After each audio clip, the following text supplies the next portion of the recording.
Hello everyone, this is your friend Naruto Nexus 2.0 and we are back with a new fanfic. Which is What If Banished Naruto Build Harem with Hotaru Tamari and Shizuka Part 1. And if you enjoy this fanfic then please give me hype instead of comment and subscribe to my channel for more fanfic like this. And now let's start the fanfic. It was a long and treacherous mission for the retrieval squad of Shikamaru Nara, Choji Akamichi, Neji Hyuga, Kiba Inuzuka and Akamaru, but it was more treacherous for Naruto Uzumaki. It came down to fighting his comrade rival to keep him from going to nuke Nin Orochimaru, who wanted the ocular power known as the Sharingan. In a last-ditch effort, Naruto called upon the chakra of the Kyuubi no Kitsune to defeat Sasuke, who harnessed the power of a cursed mark put on him by Orochimaru.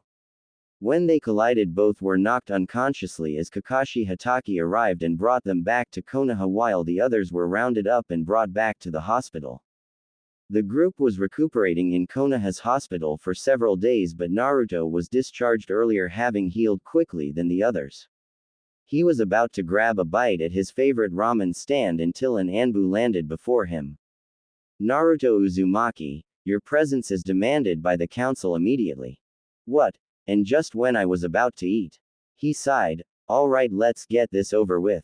He headed off to the administration building where a big issue was about to be addressed that would lead to outrage. Soon he stood before Tsunade, Jiraiya, the Elder Council, the village, and the clan heads, Uzumaki, Naruto. For the attempt of murdering a Konoha shinobi, and the threat of releasing the Kyuubi, you are hereby stripped from your rank and banished from Konoha. You have exactly 2 days to get your stuff and leave. If you are seen here after the days are up, you will be killed on sight. Danzo announced. What? Tsunade Senju, the Godime Hokage, bellowed. What did you say? She demanded as her teammate Jiraiya held her down. You've heard us correctly, Princess. Naruto Uzumaki is to be banned from Konoha for attempting murder on Sasuke Uchiha. Danzo continued. You can't do that. Naruto shouted in outrage. But we can, Uzumaki, and we will. Homura warned him. Last I recall, the mission was to bring Sasuke back to the village at all costs. Naruto reminded them. Regardless of the details, you did and in fact nearly murdered a Konoha shinobi. Danzo retorted. So what was I supposed to do? Let Sasuke kill me and go to Orochimaru? Naruto demanded. Even you old fossils should know there's no such thing as a clean fight on the battlefield. Besides, you think he was busted up? Look what he did to me. He lifted his shirt up, showing 2 scars that Sasuke jabbed into his chest from his Chidori technique, and both were incredibly close to the heart. The clan heads looked in sorrow for the boy, seeing he took so many hits from his supposed comrade and is getting repaid by being banned. Nevertheless, of your injuries, Uzumaki, our word is clear. Koharu answered. This is stupid. Naruto called. You're favoring a bloody traitor over someone who risked his life for this village. Silence, demon. A villager shouted as more villagers started trash-talking him. Silence. Tsunade bellowed, silencing them. You all cannot hold Naruto responsible for the trouble Sasuke Uchiha was put the retrieval squad through. He may have used the Kyuubi's chakra, but he clearly has it under control, as he demonstrated in Chunin exams, where he defeated Hyuga Neji without causing him any undue harm. Jiraiya voiced in having witnessed it. With all due respect, Jiraiya, Danzo continued, your training with the container has not given us the desired results. Clearly the boy's emotions are linked to his ability to call upon the demon's power. And since he is unable to control his emotions, he cannot control a powerful enough amount of demonic chakra without losing control of his actions. The Uchiha's injuries are proof enough to attest to this. Danzo, you are seriously crossing the line. Tsunade ordered until Naruto called. It's okay, Grandma. Naruto answered without lifting his face up to look at anybody. Naruto. Tsunade gasped. You council folk. You've been at my throat ever since I was born because of something I had no control of, nor did I ever ask to be a part of, he continued, but I guess that doesn't matter to you, does it? Nothing ever does. I'd hoped I'd be able to make an impact in this village and show you all I'm not what you think of me as. But I guess I was wrong. You're just selfish assholes biased towards anybody different from you. The civilians started lashing out at him until Tsunade shouted, "Quiet. As Hokage, I demand a compromise if I am to actually more or which against my own will banish Naruto that I ask for something in return." "What do you wish of Tsunade?" Homura asked. "That if Naruto is banned from the village, Sasuke Uchiha is to be put under permanent lockup and have his chakra sealed off for attempting to go nuke Nin and attacking a Konoha shinobi." The civilians started objecting until Shikaku Nara voiced his opinion. "I side with Tsunade on these terms." "As do I," Shuza Akamichi agreed. "Me too," Inoichi Yamanaka said. "And me," Sume Inuzuka added. "I side with Tsunade as well," Shibi Aburame said. "And so do I," Hiyashi Hyuga finished. Danzo frowned, seeing Tsunade's supportive members of the clan heads were overpowering against his plot to get rid of Naruto, but sighed. "The council approves of this request, only if Uzumaki Naruto leaves Konoha."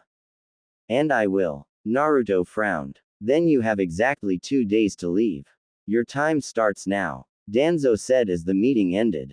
Naruto, without saying a word, turned around and walked off while Tsunade wanted to go after Naruto, but Jiraiya held her back, shaking his head, signaling it probably wasn't best to go to him now. That very night at Naruto's musty old run-down apartment room was packing just about the essentials he needed and wouldn't even bother leaving his apartment the next day, otherwise it'd only give the village satisfaction of showing himself in public. "All I've ever done, all the times I risked my for others, for this village comes down to me getting banned for something that wasn't my fault," he grumbled. "Sucks, doesn't it?" A demonic voice rang in his mind. "Kyubi, I thought you would be sleeping." "I was, but all that ranting at the meeting woke me up." "You do realize this is partially your fault?"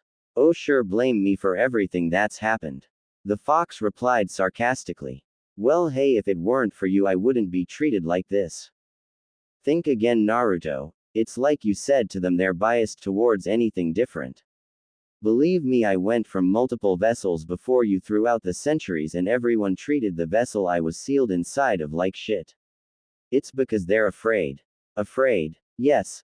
They know of your potential, and that's why they've suppressed all training and such from you, because they feared if you ever knew how to completely harness my powers you may end up destroying them and whatnot. It never was in my plan to destroy anyone in the village, but after this I'd feel very tempted to.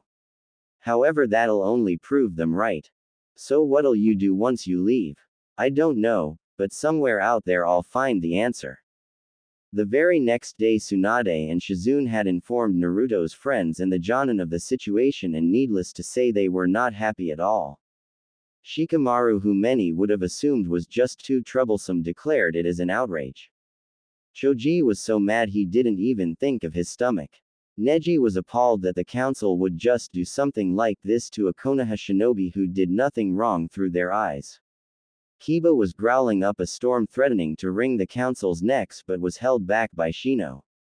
Lee was crying waterfalls, seeing a fellow dead last who always pushed himself to his peak was getting banished, and vowed to train stronger so that one day he'd be stronger for both their sakes.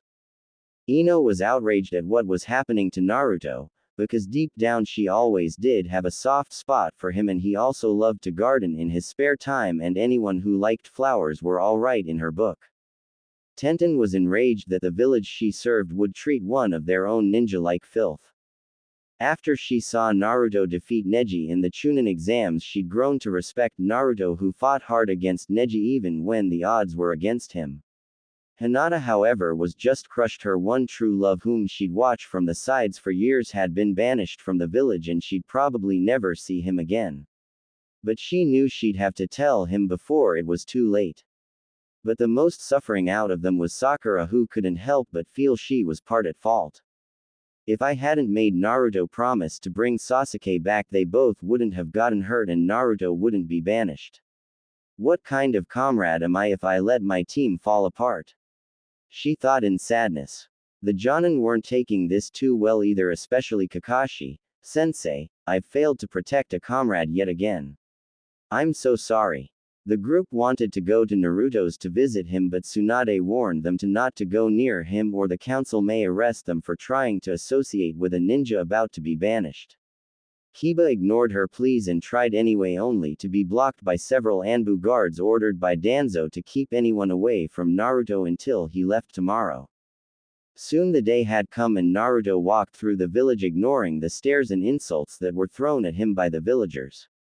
When he reached the gates he found his fellow genin, Konohamaru and his friends, the Jonin, Tsunade, Shizune, Jiraiya, Iruka, Tyuki, and Ayame waiting for him. Guys, Naruto asked. We've come to see you off, Naruto. We're sorry this came to it. Kakashi apologized. Whatevs. Naruto replied as he stood by the gate looking at everyone. Shikamaru spoke. I want you to know, we all know you did nothing wrong. If anything, I should have taken the blame for letting us split up, letting you to deal with Sasuke alone. I appreciate it, Shikamaru, but you can't change what's happened. Naruto answered. I know, it'll troublesome around here without you despite what everyone else says. The Nara added. Thanks, man. The two locked fists. Choji approached. It won't feel the same not having my favorite eating partner with me. I'm sure you'll manage, Choji. Yeah, I'll have twice as much as I eat so it'll be like you never left. Choji promised. You do that. Naruto smiled. Ino approached. I'm sorry this happened to you, Naruto. You didn't deserve this. I know, Ino, but what can ya do? Ino hugged him. You be careful out there, okay? Yeah. Naruto nodded as he approached Kiba. Afraid we'll never have that rematch, Kiba. Well, you'd probably beat me anyway. Kiba replied. Maybe. Ya never know. Shino approached. I for one believe even if you are banished you will make something new of yourself. Thanks, Shino. This has got to be the first real compliment you've given me. Naruto chuckled. I try. Lee approached. Naruto, I will miss you, dear friend. For you and I are dead lasts in arms. Thanks, I think, but promise me you'll fulfill your dream and become a great ninja for all dead last Sake. And I will. Lee gave him a thumbs up. Naruto looked to Neji. I'm sorry, Neji, I'll never be able to change the Hyuga clan's ways now that I'm banished. Neji shook his head. No, Naruto, for you've already helped mend the ways between the Hyuga clan when you've opened my eyes to the truth. I'll be the one to change my clan for the sake of both main and branch.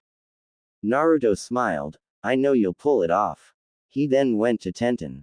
Sorry I didn't have as much time to get to know you, Tenten. It's okay, I wished I'd gotten to know you a lot more too. Beating Neji and Gaara, whom I thought were unbeatable, proved to me that no matter what you should expect the unexpected. I honestly will miss you. She hugged him. Thanks. Naruto hugged her back and broke it before Hinata approached. Naruto, she began. Sorry, Hinata. I know how much of an inspiration I've been to you. And leaving has to be hard. I just want you to know, Naruto, I love you. She exclaimed, surprising everyone. I love you so much, and you leaving means I'll never see if we were ever meant to be together. But I just had to let you know. I just had to. She launched herself at Naruto, planting her lips upon his own, kissing him. Naruto was shocked but didn't break contact, while everyone else watching were shocked and surprised at her sudden boldness. When the two broke, Naruto was lost for words. Hinata, now I get it, that's why you've been so into me. He chuckled. I know I should have come out and told you a long time ago, but I couldn't bring myself to do it before. Hinata drummed her fingers. Well, better late than never, huh? He asked and she smiled with a nod. Naruto noticed Sakura approach. Naruto, I'm sorry. If I hadn't made you promise to bring Sasuke back, none of this wouldn't have happened. Stop it, Sakura. Naruto replied. This had nothing to do with the promise, I wanted to bring him back as well. Just promise me you'll get stronger so that you can protect the village and everyone where I couldn't. I will, Naruto, I promise. Sakura said, drying her eyes. Naruto then approached his sensei.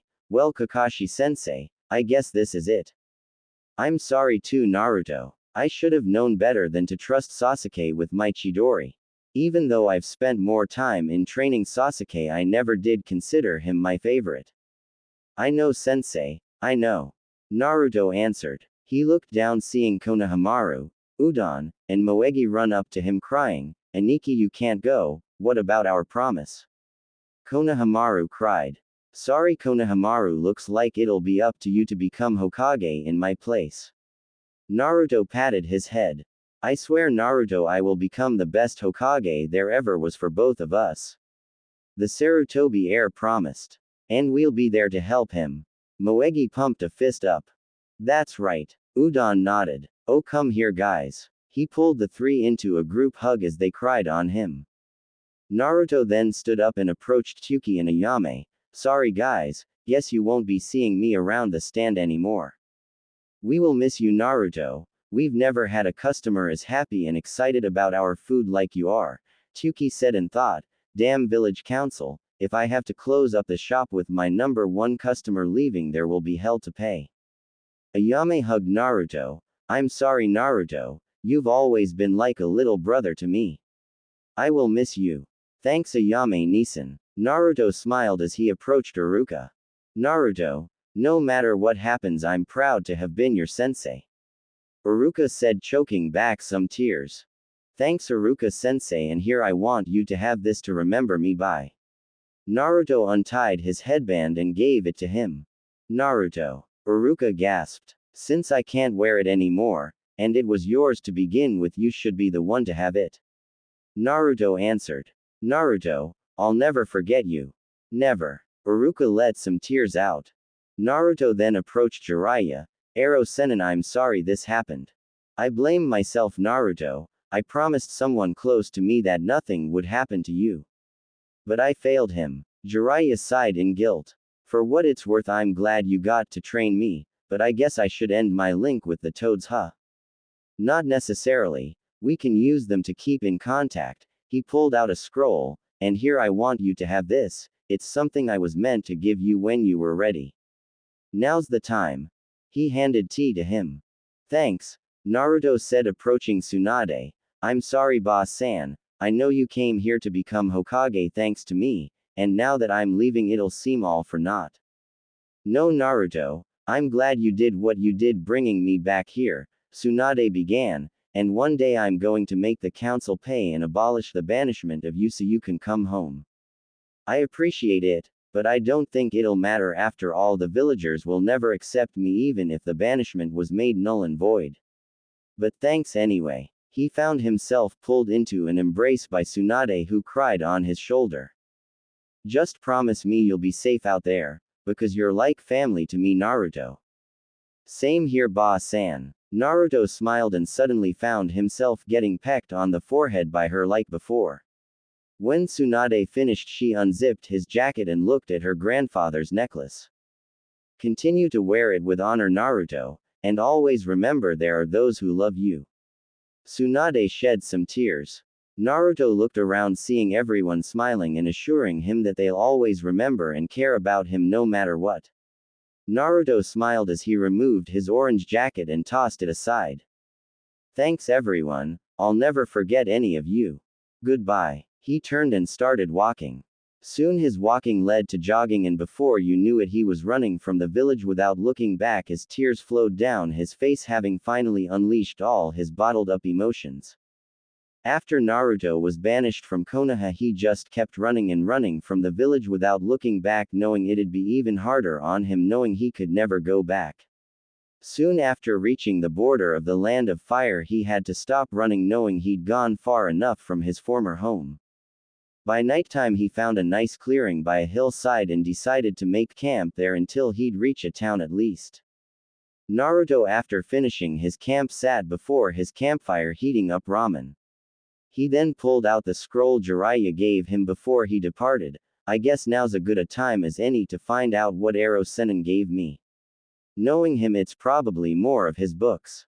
He signed but nevertheless unsealed the containments of the scroll to find a letter, a picture of the Yondaime Hokage with a beautiful red-haired woman, and some documents.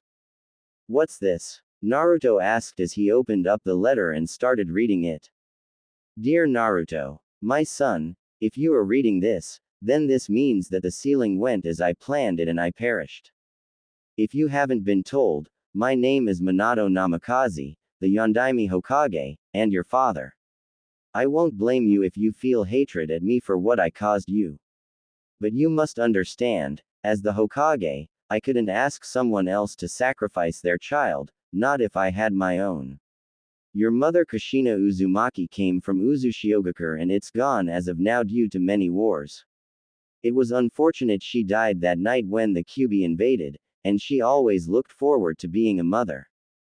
I hoped you'd be seen as a hero of the village for keeping the Kyuubi locked away, but I'm certain I am wrong. This village and its people are too blind and self-absorbed to see past anything. Anyway, I don't have much time left, the Kyuubi is getting closer. I wish to let you know, my son, that I love you, and that no matter what, I will always love you and be proud of you, as your mother is as well. I've enclosed into this scroll the access to the Namikaze fortune as well as documents to your mother's and her village's history. I've also enclosed all the scrolls containing all my jutsu formulas as well as your mother's records of fuinjutsu. I'm truly sorry my son, but I must end this now. I love you my Naruto, and I hope that you will understand why I did what I did, and hope that one day you'll be able to forgive me, and with these final words I tell you this. You will be different, sometimes you'll feel like an outcast, but you'll never be alone. You will make my strength your own. You will see my life through your eyes, as your life will be seen through mine. The son becomes the father and the father becomes the son. With love, Minato Namikaze. Naruto trembled upon this realization and thought to himself, I've been lied to, the council screwed me over more than I thought. They just banished the legacy to their own Hokage. He thought with anger. Shocking isn't it? You knew didn't you? You knew all along. True I did, but let me ask you Naruto would you have believed me? Naruto wanted to shout again but backed off realizing he probably wouldn't have believed it coming from his demon's mouth, I guess I wouldn't have. Precisely. And since we're on the topic now how would you like a little history lesson particularly of your mother? What do you know about my mother? Just about everything for you see lovely Kushina Uzumaki was my previous vessel. What? Mom was a Jinchuriki too and with you sealed inside her. Kid I've been around for centuries. I've had more vessels than you've had ramen cups in your life. The fox explained. Are all Uzumaki burdened to carry you? Burdened is such a harsh word. But anyway the Uzumaki clan in fact was the clan that created the seal on your belly that imprisoned me. Did the Uzushio nation and Konoha have ties? As a matter of fact yes. You know the red spiral imprinted on Konoha jackets and the symbol you had on your jacket before you tossed it? That was the very symbol of the Uzushio nation. Wow and here I thought it was just a fashion emblem. Naruto joked. Moving on. The ties between the two nations were more than that because your Shadaime Hokage was in fact married to an Uzushio kunoichi named Mito. The Shadaime was married to an Uzumaki. And everyone acted as if there never were any Uzumakis in existence. God those assholes love keeping secrets. He growled. And once again it's worth noting Mito Uzumaki was in fact my vessel before Kushina was. However when Mito grew too old the seal had begun to weaken, it was then I was transferred from Mito to Kushina. Naruto looked at the picture contained in the scroll of both his parents, particularly the image of his mother. Mom you of all people must understand what I went through growing up. But what was it that made you strong to continue living? Naruto thought until he noticed how happy his parents looked together. Was it love? Bingo give the kid a prize. The fox said in sarcasm. Hey Kyuubi I was having a moment here. Kid enough with the Kyuubi crap my name is Kurama. Kurama. Yes. Kyuubi is only my title I mean Shukaku is the Ikibi and you don't hear humans constantly refer to him by that do you? Well hey it never occurred to me that all the Biju had real names. Well now you know keep an open mind about these things. Alright I will. Now that that's out of the way the big question for you Naruto is where are you going to go now that you can't go back? I never actually thought of it. Naruto admitted.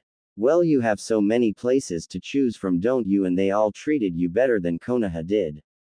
True. Naruto thought as he ate his ramen slowly to savor every moment. I could go to Suna and stay with Gaara, but he's busy managing the village since being elected leader, and I wouldn't want to bother him. Besides, I could probably never get used to the desert heat. I made friends with Shibuki, who leads Takigakure, Hidden Waterfall, but that place seems too hidden for my taste. There's the snow country where Princess Koyuki rules, and she's been very nice after our mission there, but she said the springtime would only be temporary and that it would be snowy again, and I don't think I could adapt to snowy weather that lasts 24/7. I'm more of a summer or spring guy. And being both ruler of the land and an actress would probably keep her so tied up I probably wouldn't be able to see much of her. Then what about Wave? You're definitely loved there. Yeah, I did make quite an impact on that village, but I wouldn't want a burden to Zuna Gigi and all that. Kid, sometimes you can be too nice. Only to those I care about. Naruto answered as he continued eating. Meanwhile, far away inside a cave appeared several apparitions that wore the cloak of the Akatsuki organization. Well, what did you find? Pain, the leader asked. Zetsu the spy answered. Apparently Naruto Uzumaki has been banished from Konoha. Banished? Kisame Hoshigaki asked. Yes, apparently they didn't take kindly to Naruto roughing up their precious Uchiha. Zetsu answered in amusement. Well, how about that? Guess the Gaki saved your brother from going to Orochimaru, huh, Itachi? Deidara the bomber asked while Itachi Uchiha remained silent. This should make things all the more easier for us now that Naruto is no longer protected by Konoha. Hidan said. Agreed. We should catch him right away. Deidara agreed. No. Pain ordered. If we were to seal the Kyuubi before any of the others, it would cause the Geto Mezzo to shatter. So we must capture the others before him. So we just do nothing with Naruto? Deidara asked in outrage. That is exactly what he means, Deidara. Sasori the puppet master answered. And the time to make these preparations could take a while. Kakuzu added. Agreed, so we'll meet back here in 3 years to begin our mission. Until then, you're all dismissed. Pain ordered, and the apparitions left the cave. The very next morning, Naruto was on the road again, heading for the next town, thinking about all he's learned about his mother and Uzushiogakure from the history scrolls Jiraiya gave him. Man, I can't believe my mother's side of the family had so many secrets. Having large chakra supply, knowledge of sealing jutsu, longevity, not to mention a unique shade of red hair. Maybe I should dye my hair in that same shade. And what good would that do? Kurama thought. Well, I've been going by my mother's maiden name for years without even knowing anything about the Uzumaki clan. I think it's time I embraced it. I see. When Naruto reached the next town, he wandered around until finding a good-looking lodge. This'll do, and with the entire Namikaze fortune at my disposal, I can pay for any room I want. And what will you do when it runs out? You don't even have a job. Kurama reminded him. I'll think of something, Kurama, but right now let me relax and think things through. Naruto said as he entered the lodge and purchased a classy room that looked fit for a daimyo. The place was complete with a king-sized bed, mini bar, circular sofa, and a private bathroom complete with a jacuzzi. Naruto laid on the bed while writing up a list. Alright, that should do it. He summoned 5 clones. Okay guys, listen up. Go into town and collect me the supplies and all on this list, ya dig? Hi. The clones nodded before taking the list and headed off for their master. While they're doing that, I'll catch up on my reading. Naruto pulled out a scroll. You're actually studying. Who are you and what have you done with Naruto? Har har, Kurama. Naruto laughed sarcastically. Now that I'm on my own, I have to start taking matters seriously. Just because I'm no longer a ninja of Konoha doesn't mean I should stop training altogether. So then who will you fight for? Kurama asked, knowing the reason he fought was to protect someone close to him as taught by Haku. As of now, myself, Naruto began, at least until I find new people precious to me. Later that day, Naruto's clones returned with some essentials including food, tools, new clothes, and hair dye. After a shower, Naruto had his clones work in applying red hair dye to his hair and soon was standing in the mirror waist in a towel looking at his hairdo that looked like his old hairstyle, only looser and colored scarlet red like his mother's. Now that's a look I could grow used to. He smiled at how much better he looked with red hair, especially in a bright shade. He then grabbed some of the new clothes his clones purchased for him and prepared to change. After changing, Naruto stood dressed in a new outfit, composed of black shinobi sandals, dark green cargo shorts, and a red short-sleeved shirt covered by a black flak vest left unzipped. First step in a new life, change my look, Naruto said while straightening his vest, and now to find me a place to have dinner. Naruto walked through the town finding someplace to get something to eat. As he walked, he noticed some of the teenage girls were taking glances at him and blushing. Naruto could hear some light gossip amongst them, hearing words like cutie, hottie, handsome, and even sexy. Where was this back in Konoha? He thought to himself, but pressed on, eventually finding a ramen stand and started ordering. By the time he was finished, he covered 20 bowls. The chef whistled. I haven't seen a customer clear that many in under an hour. You must have a bottomless stomach, kid. Actually, I just have a large appetite. Naruto joked and they laughed. I just hope you can cover this bill. The chef replied, ready to be paid. Naruto shipped out plenty of money, surprising the chef, and spoke, will this do? That night Naruto was in bed sleeping peacefully until he rolled onto his side facing the balcony window until a red glow shined on his face, making him groan before he woke up seeing the red glow come from his window. What's that? He looked up into the night sky, seeing something red falling from it, and saw it crashed with a rumble right outside the town into the forest surrounding it. Whoa. He fell back from the earthquake. What the hell was that thing? He asked, getting back up. You're going to check it out, aren't you? Kurama asked. After witnessing what happened, how can I not? Naruto asked as he got dressed and jumped out his balcony window, heading out to the forest. As he ran through the forest trying to determine where it landed, Kurama spoke, Naruto, stop. Naruto halted. Kurama, what's up? Can you feel it? Because I can. Naruto concentrated and started feeling a sensation emanating from the ground below. You're right, I do feel it. But what is it? I don't know, so be careful and follow the trail. Naruto nodded to himself as he followed the trail of energy and started hearing a very high frequency shriek or something. He followed it all the way to a small drop in the woods where he noticed a giant hole in the ground. He stopped before it and looked down it, seeing nothing but dark. It landed here, he said, and looked around seeing no one else was coming. Guess everyone in town must be a heavy sleeper. He said, noticing no one else had shown up since he arrived or made it here before he did. Well, no one can tell me what to do now, so I'll check it out myself. Naruto said as he grabbed a rope and tied it to a tree as he slowly climbed down the hole, landing at the bottom. Naruto could feel the damp air on his skin and heard the shrieking sound that led him to the hole sounding louder underground. He wandered through the cavern, going through multiple twists and turns, using a spare rope he used as a trail to lead him back to the opening so he wouldn't get lost underground. Whatever's down here is close, I can feel it. Kurama said. Yeah, so do I. Naruto agreed as he continued following the trail until he saw a faint red glow coming from around a corner. He followed it until he reached the corner and entered another chamber, suddenly noticing the red glow was turning bright blue as if his presence was causing it to happen. He looked ahead and found a startling object. The source of the glow was from a really big crystalline object. It almost looked like a giant mutated heart with black veins running through it, and there was blood on the ground near it.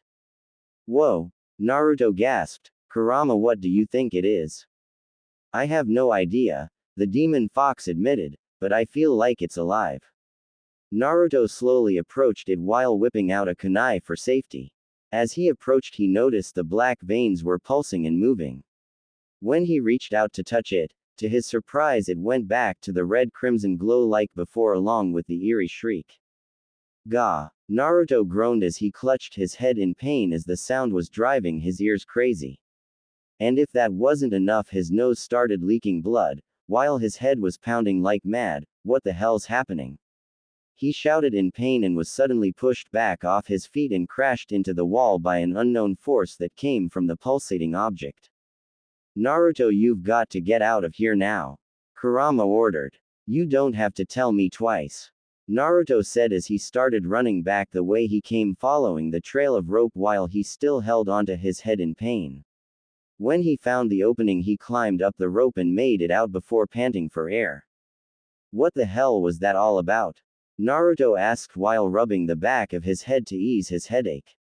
I don't know, I've never felt anything like that before in my life, Kurama added, but Naruto, how do you feel?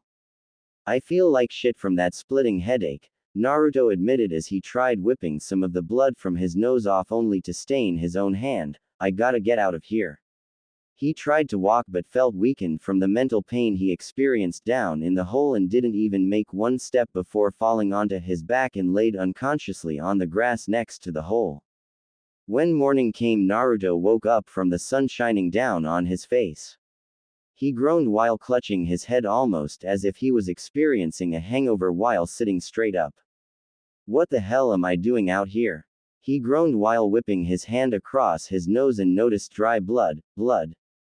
He suddenly looked at the hole and remembered everything. That's right. Kurama, are you okay? I'm fine, Naruto. What about you? I don't know. My head still hurts from last night. Did that thing in the hole do something to me? Other than give you a massive headache and nosebleed, I don't see any exterior injuries.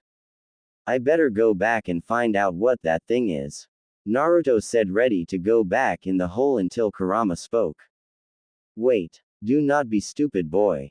After what that thing caused you down there, I don't think going back to it is such a good idea. Then what do you suggest I do? Naruto asked, open for suggestions. Bottle that hole up so no one else finds out what's down there. Call me crazy, but I got a feeling there's more to that thing than both you and I know. Naruto was thinking Kurama was crazy but knew he had no place to argue with a demon who existed since the dawn of existence with centuries of knowledge at his disposal, along with the fact he himself couldn't risk someone else finding that object and experiment on it. Alright, I'll close it off. Naruto drew a paper bomb wrapped kunai and tossed it in the hole, setting it off, causing the hole to cave in, blocking off the tunnels and all. Okay, it's done, and now I'm going back to town. He started walking but limped, still tired and exhausted from what happened. When he made it back to town, he went to his hotel room and plopped on the bed. I'm gonna catch me an hour of winks, don't wake me up. Naruto yawned. You spent a whole night sleeping in the woods, how much more do you need? Kurama asked rhetorically. I'm not even going to dignify that with an answer. He said, falling asleep. About an hour later, Naruto felt his brain responding to something, and when his eyes slowly opened, he saw several things in his room was floating in midair. Such things included a bowl of fruit, some coasters, scrolls, and his ninja kunai and shuriken. Whoa! Naruto gasped at the sight as everything suddenly fell to the ground with a thud or crash. What the hell was that? He cried. He looked around, seeing no sign of any enemies in the room, so it couldn't have been anyone else. Did I imagine it? He asked, but deep down felt he wasn't imagining it. I wouldn't be so sure, because I saw it too. Kurama replied. But how were they floating? I'm not sure, but while you were sleeping I felt your brain muscles were shifting. Brain muscles? Yes, you dolt. Just about every point in your body has muscle, and not just your arms, legs, or torso. Well, sorry, studying wasn't my specialty, Naruto replied as he got up and walked to his mini fridge, reaching out to open it, but suddenly opened on its own, making Naruto jump back. Automatic open? He asked. I don't think so, Kurama answered. Weird, Naruto said as he reached out to grab a beverage, only for the beverage to come flying into his hand, freaking him out even more. Okay, what the hell's going on here? Naruto, when you reached out to open the fridge, was your mind solely focused on the fridge itself? Of course it was, Naruto answered like he was being asked a stupid question. And for the drink, were you focusing on it alone? Yes, what is your point? Naruto asked in irritation. I have this feeling you were able to move those objects and your drink using only your mind. What, like I'm psychic? Naruto asked. That's exactly the point, and the method is called telekinesis. Try it again on something but focus only on that object. Naruto looked around and spotted the apple on the floor.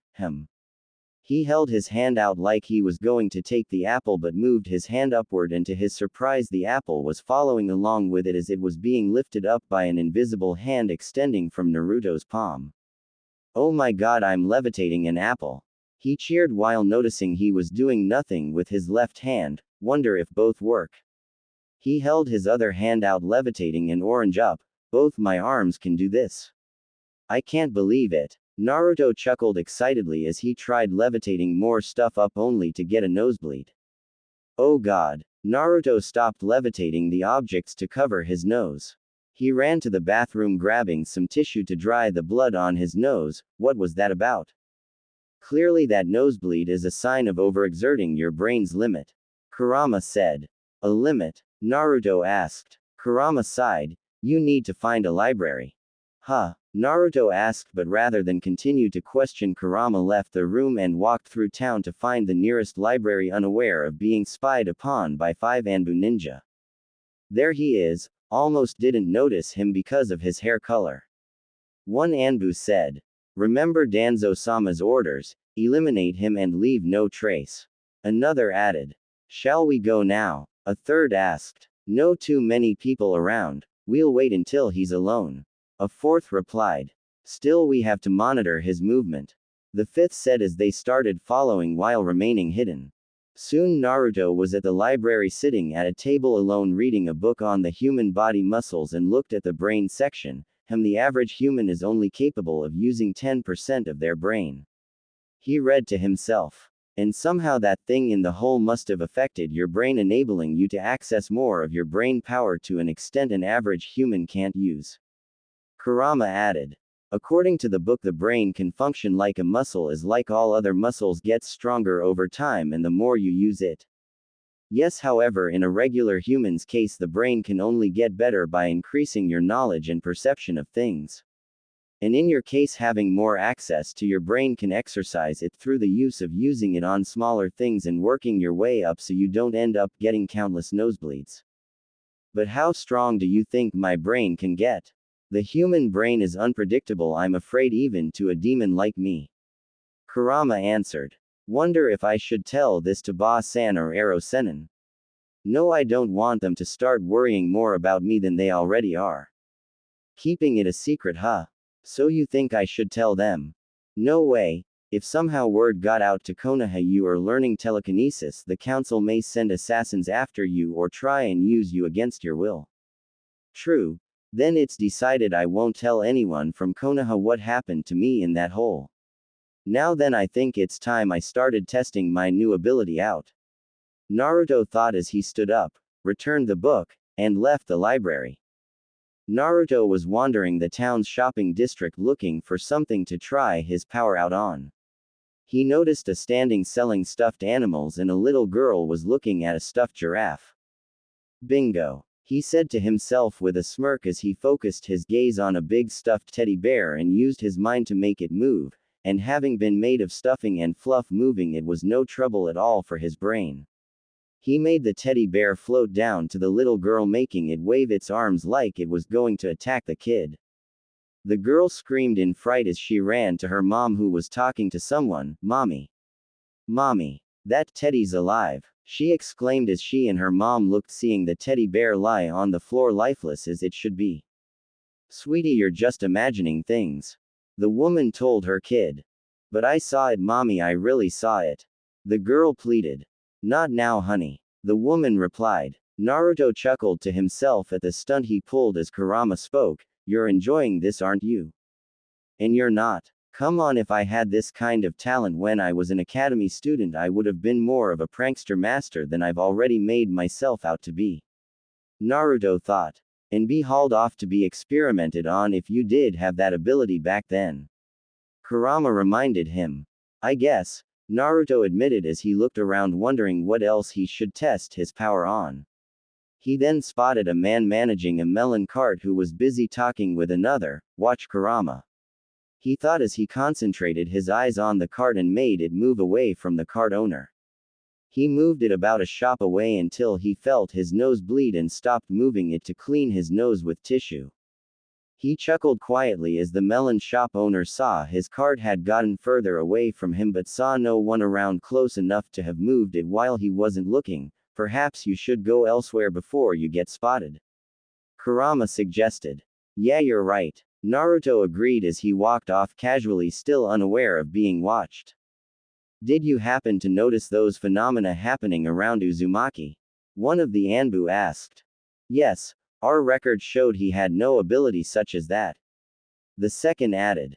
He must have learned to manipulate the air around him such as most wind elemental jutsu users are capable of. The third theorized. But to do that without using any hand signs. The fourth stated, catching their attention. Shall we inform Danzo-sama of this? The fifth suggested. Let's see where he goes before we report.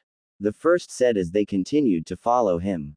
Naruto went back to the clearing in the woods and started practicing his levitating ability on some small rocks, but when he tried using it on more medium-sized rocks he got a nosebleed.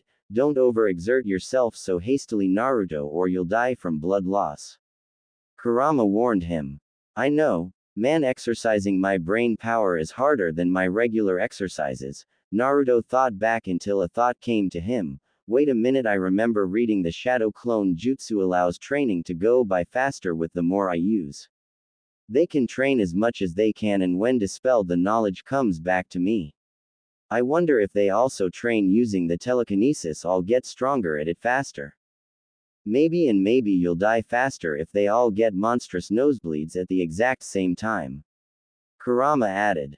I'm just keeping my options open here, Kurama, Naruto replied until he froze, feeling he was about to be attacked.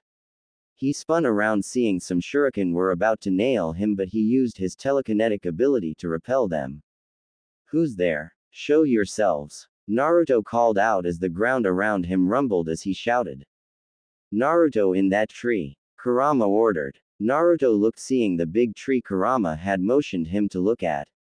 He summoned a dozen shadow clones, each drawing a kunai, and threw them in the direction of the tree, hearing them nail the bark of the tree.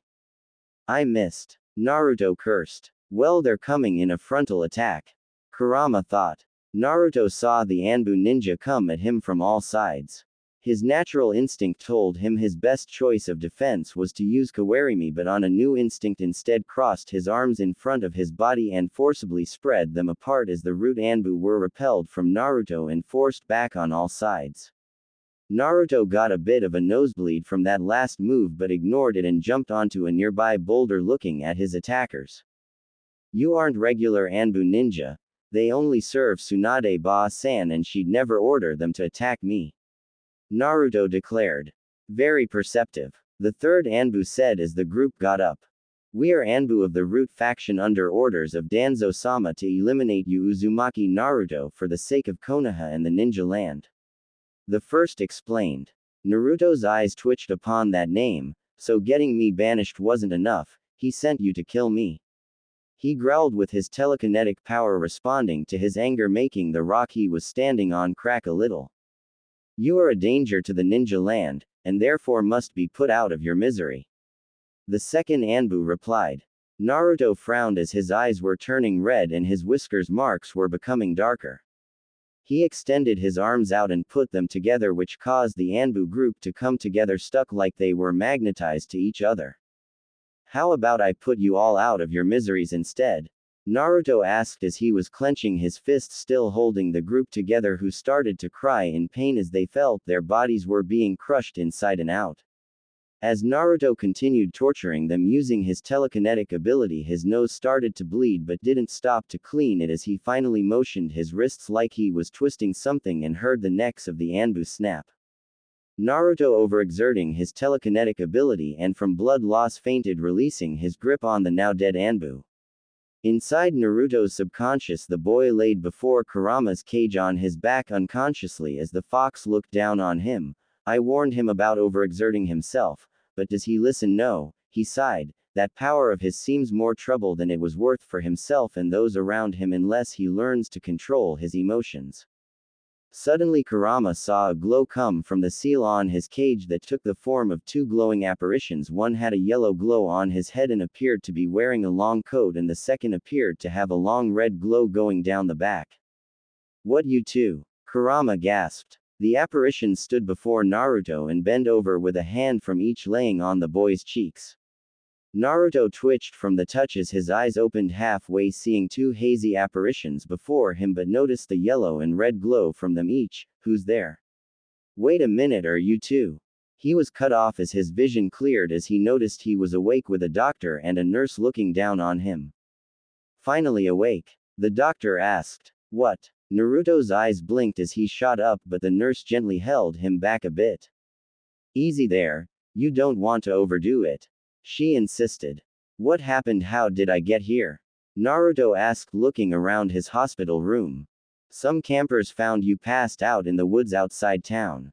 Your nose was covered in your own blood, the doctor explained. Naruto thought, remembering all that happened, and asked, was anybody else with me? Actually, 5 Anbu guards were found dead near you. What happened out there? The nurse asked. Naruto had to think fast, so he told them a quick lie. Actually, I don't remember much. They appeared before me and told me to get down, and in a flash I blacked out. They must have been after something or someone. Logical, but how come they were dead and only you were passed out with a bloody nose? The doctor asked curiously. Just lucky, I guess, Naruto answered, making things up as he went along. Definitely lucky. Whoever attacked those Anbu really wrung their necks, the doctor said as Naruto still remembered what happened. Well, you just rest easy now and we'll be right back, the nurse said as the two left. Naruto was then alone and could communicate with Kurama in peace. Kurama, did I really? Yes, Naruto, you did. You killed those root Anbu using your power, though it was more dangerous for you having been using it while you were in a state of anger. Hey, can you blame me when they told me why they were ready to try and assassinate me? Actually, I can. What? Naruto asked in shock that his own demon wasn't siding with him. That old geezer Danzo was right about one thing with you, Naruto. You are unable to control your emotions. Naruto wanted to argue back, but knew if he continued arguing back from easy agitation it would only prove Kurama's and Danzo's point. So what can I do? You can start by not letting your emotions get the better of you. You mean to stop feeling anything? Naruto asked in outrage. I'm not asking you to suppress your emotions like that Zabuza was able to, only to better control your emotions, specifically your anger, the fox explained, because if you act out of anger in the same way you did against those Anbu around innocent lives, your power will put anyone who comes near you in danger. Naruto thought about this and realized it was true. He did let his anger get the better of him in more ways than one, from when he thought Sasuke died at the hands of Haku, when Neji belittled him in the Chunin exam finals, to even the petty irritation of when Sasuke was always treated better during the academy years. You're right, Kurama, this power of mine is dangerous, he began, and if I'm not careful it could cause harm to the innocent, especially if I use it out of anger. If I'm gonna use it, I'll need to be in better control with it and with my emotions. You're starting to see reason. What an enormous step for you. Kurama gave a sarcastic cheer. Okay, don't start mocking me now, Naruto replied. Sorry, but you know there's a problem now. When Danzo eventually finds out his Anbu have been murdered, he'll start sending more to kill you. Kurama reminded him. I should tell Boss-san, but would that make a difference since there's no way we can trace this back to Danzo for her? He'll be sure to have alibi. If you did tell her, you'd have to come up with another lie about how they died, and knowing how keen she is, she'd see right through your lies. Yeah, she'd probably send some of her own Anbu to keep tabs on me, and I'll really feel like I'm being watched. Naruto added. So what'll you do? I'll keep it in the dark from her for now, but if it gets too dangerous for me, I'll let her know. And who knows, if I continue to get my mind stronger so I can use my telekinesis without overexerting myself, I could take on as many root Anbu Danzo sends after me. Don't get ahead of yourself, after all there are bigger problems out there you should be weary of. or did you forget the people your perverted sensei warned you about?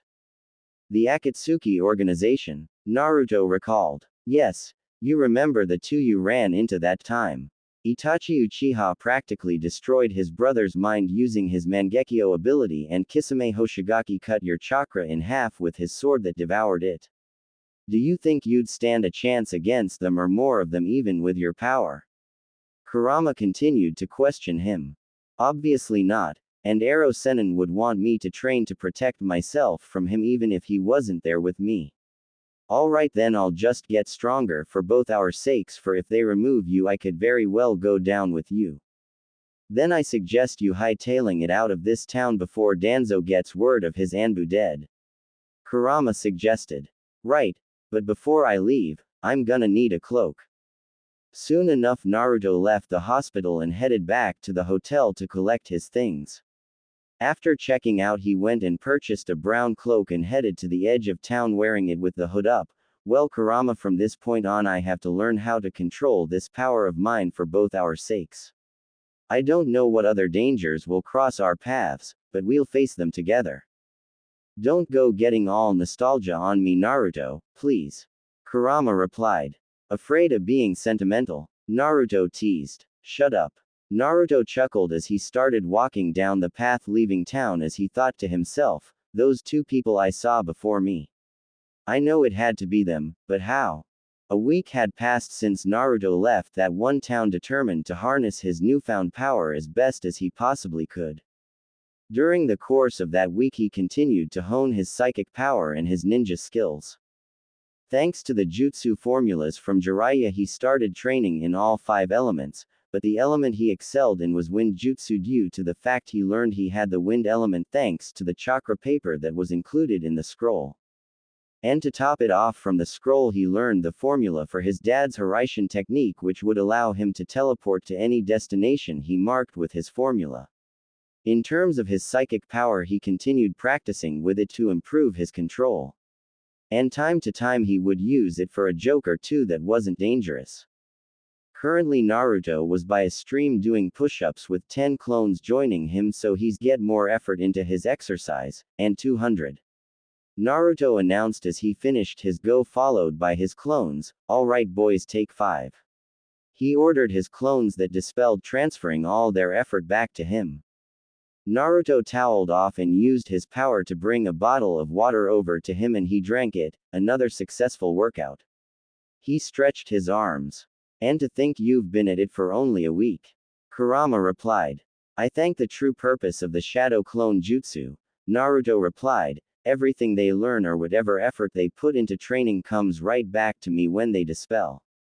And considering how much chakra it requires along with stamina to make one shadow clone, not many can produce the amount of clones you're capable of creating unless they want to drain their chakra in one go.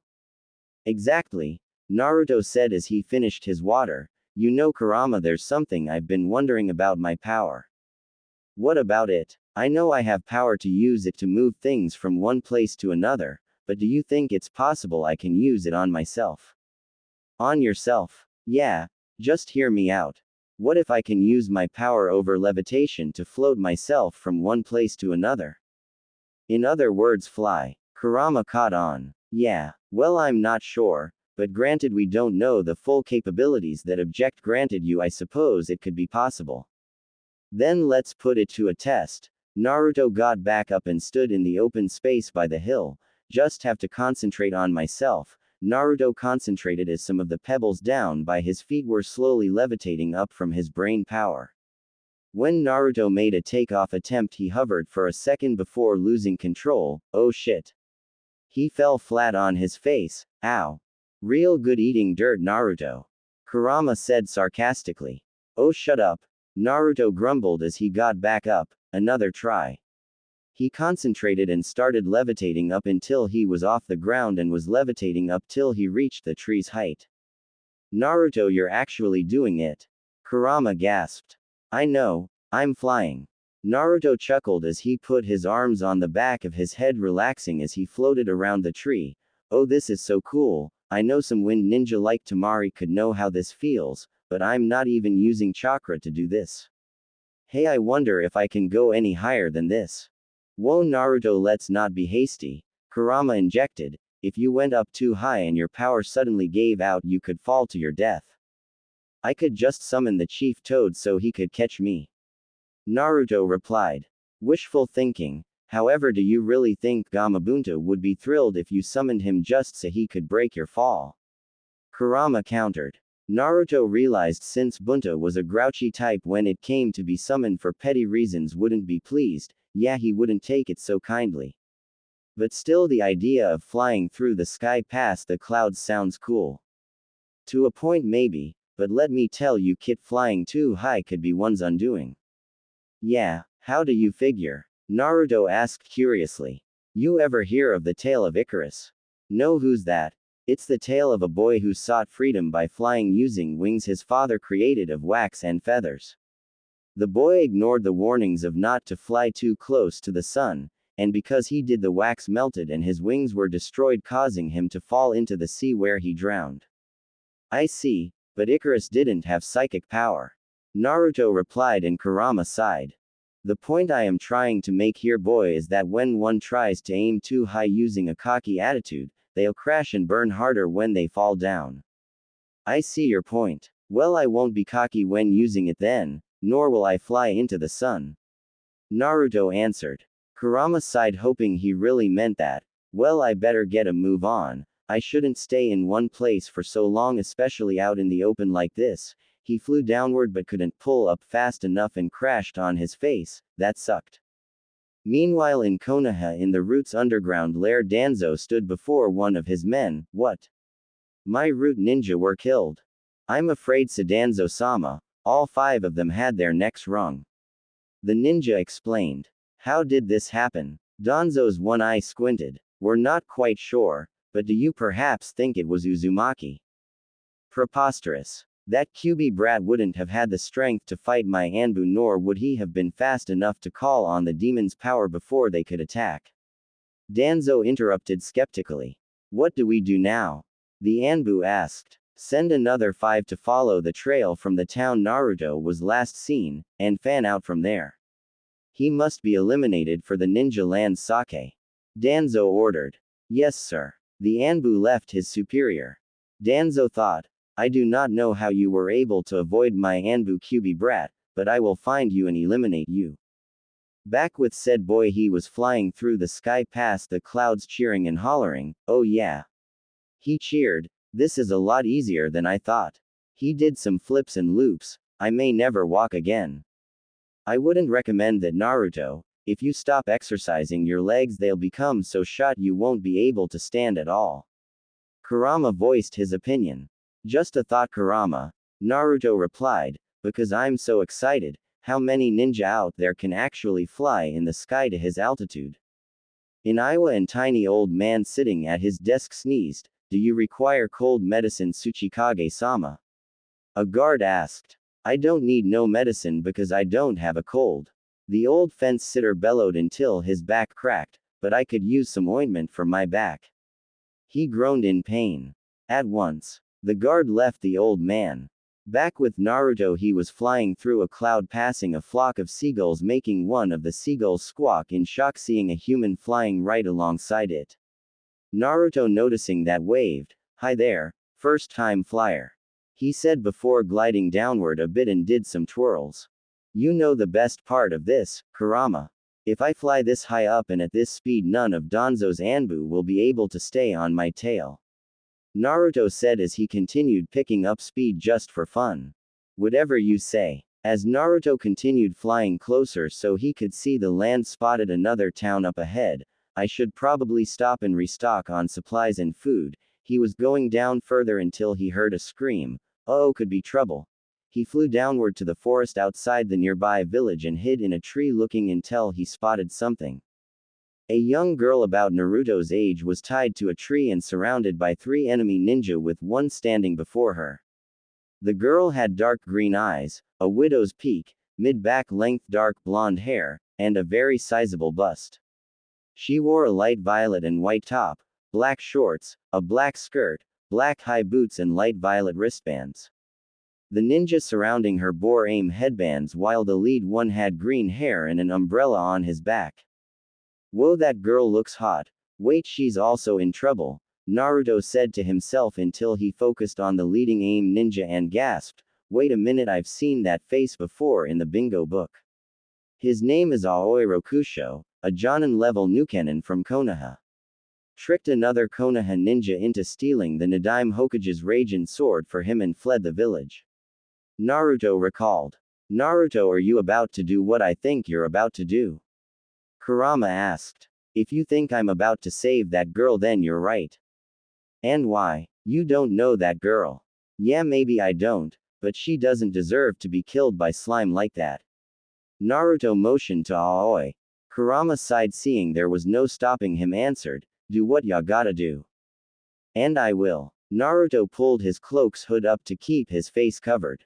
Back with the girl, she was nervous as the ninja Aoi pulled out a sword hilt that suddenly charged up with lightning chakra. Normally I kill a witness, but seeing as how you came with 2 Kiri shinobi, I can make use of you by ransoming you. You'll pay for this. The girl frowned. No, you stupid girl, your comrades will pay me for your safety. Aoi snickered. Naruto was hiding behind a tree but peeked around and saw a stick by the back of the 2 other aim ninjas. Extending his second and third right hand fingers at the stick, he levitated it up a bit and moved it forward, poking one of them in the with it. The ninja turned around but saw no one as Naruto quickly hit again. The ninja turned around as Naruto levitated the stick again and poked the other ninja, who turned around seeing nothing like the first one did. Okay, now it's time for part 2, luring them here. He thought as he used his powers to make some leaves swirl like a small cyclone, like it was the Shunshin ability, making it look like somebody was ready to appear. The 2 other ninja, hearing the leaves, looked back seeing the cyclone. Hey boss. One of the ninja spoke to Aoi. What is it? Aoi asked, irritated by his subordinate's interruption on interrogating the girl.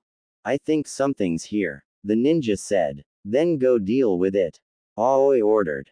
The 2 aim ninja nodded as they crept to where the leaf cyclone was drawing their umbrella weapons. As they got close to the little leaf cyclone, the leaves suddenly fell. What was that about? One asked his partner. No clue, he replied as they looked around behind the tree and saw nothing, much to their confusion. Suddenly they screamed as they were suddenly lifted up off the ground by nothing and into the tree. Hearing them scream, Aoi spun around seeing his boys were gone. Guys. He held the Raijin sword ready for anything, and suddenly the leaves on the ground started swirling around him. Getting on defense, he swung the lightning weapon, slicing any leaves around him, but they were so small he couldn't slice all of them, and they started piling onto his body and getting into his face. Get off. He spat up some leaves while using his free hand to try and rip some off him, but more just stuck to him. The girl watched in shock, wondering what could be doing this, until she heard something, pissed. She looked back as much as she could, seeing Naruto putting a finger to his lips, motioning her to keep quiet. She did so as Naruto started cutting her free. When she was freed, she ran around hiding behind Naruto, feeling much safer behind the one who freed her. Aoi suddenly saw his captive free through the bits of leaves that weren't covering his eyes. Hey. Don't you know it's not nice to pick on girls? Naruto asked. What the hell did you do to my men? Aoi demanded. See for yourself, Naruto said as Aoi turned, seeing a shadow clone of Naruto levitated down his subordinates who were tied up and knocked out. Who are you? Aoi growled. Let's just say I'm a Nukenin's predator. Naruto smirked under his hood. Don't talk shit with me, boy, unless you wanna die. Aoi stood aiming the Raijin sword at Naruto. That doesn't belong to you, Naruto said, motioning to the sword. And how would you know? Aoi questioned him. Because that's the Nadaime Hokage's Raijin sword. And I'd like you to give it to me. Naruto held his hand out, expecting to get it. How about I give you a taste of its power? Aoi offered as he ran for Naruto, aiming to stab him, but suddenly froze and was being lifted into the air. Hey, what the hell? He noticed the shadow clone held his hand out and was using telekinesis to levitate him up. If you don't mind, I will be taking that, The real Naruto extended his hand up and used his power to pull the Raging Sword from Aoi's hand as it landed in Naruto's hand. Yoink. Give me that, Aoi demanded. How about I give you a little of this? Naruto extended his hand using his force, pushing Aoi backwards through the air as he crashed headfirst into the tree hard enough to knock him unconscious. With that, the clone tied Aoi with his two men and dispelled with the real one looking at the girl. Are you alright? Yeah, I'm fine. She admitted in awe at what just happened. What was with these three and you anyway? I'm traveling with some allies of mine. We were on a mission to gather intel. I was supposed to have met back up with them 10 minutes ago until Aoi and his goons jumped me, she explained. I tried fighting back as hard as I could, but they were too much for me. Well, you're just lucky I showed up when I did. The boy replied. I am. By the way, what's your name? She asked. It's common courtesy to introduce yourself first, at least that's what I've been told. Naruto replied, remembering Sasuke used it before on Neji when they first met at the beginning of the Chunin exams. Well, alright, my name's Hotaru, and you? Naruto smirked under his hood and answered, Naruto, it's very nice to meet you, Hotaru. He shook her hand, making her blush. Hotaru, a voice called. The two looked, seeing two ninja wearing kiri headbands drop in. One was an adult wearing an eye patch, and the second was a boy Naruto's age with blue hair and carried a sword with two handles wrapped in cloth, which made Naruto think of Kisame not just from the headband alone, but from the sword wrapped in cloth. Are you okay? The boy asked as the two spotted Naruto. Who's this? The man asked, noticing the hilt in his hand, thinking he was going to attack. Did he try to hurt you?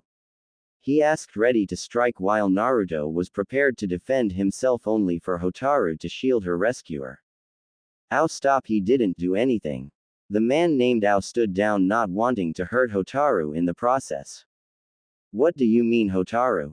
The blue-haired boy asked. Chojuro, this boy saved me from these three shinobi.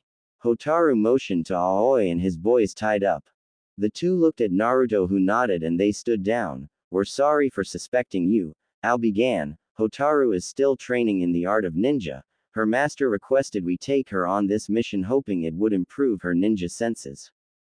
What it really is was an excuse to get rid of me. Hotaru crossed her arms under her well-developed chest, making Naruto blush. He was thankful his hood was covering enough of his face so they wouldn't notice. I believe introductions are in order? Naruto asked. Hotaru realized. Oh yes, of course. Naruto, this is Ao and Chojuro. Guys, this is Naruto. Nice to meet you too. Naruto bowed his head. Likewise. Chojuro bowed his head. I will bow my head once you remove your hood. After all, it's hard to trust someone whose face you cannot see. Ao said, on guard. Naruto, hearing that, debated on whether or not to, but he didn't want to go and start making enemies again by being non-cooperative. Very well. He removed his hood and Hotaru blushed at the sight of the handsome guy who just rescued her. That scarlet red hair, those ocean blue eyes, those whisker marks. Kawaii. The busty girl thought. Sorry to sound doubtful, but how did one boy like yourself take on these three AIM ninja without getting an injury? Ao questioned him. They couldn't touch me. Naruto answered. What? Chojuro asked. You should have seen him. He stopped their leader in mid-air and forced him to crash into the tree. Hotaru explained. Mid-air? Ao asked, hoping Hotaru wasn't talking nonsense while looking at Naruto, wanting an answer. Let's just say I'm very skilled at wind manipulating, Naruto explained. What village are you associated with? Ao asked cautiously. None. None. Chojuro asked. Yup. I'm a traveling ninja. I have no specific loyalties to any village or nation leader, he explained. Now, if you don't mind, I'd like to turn these three into the nearest bounty office and collect some fee.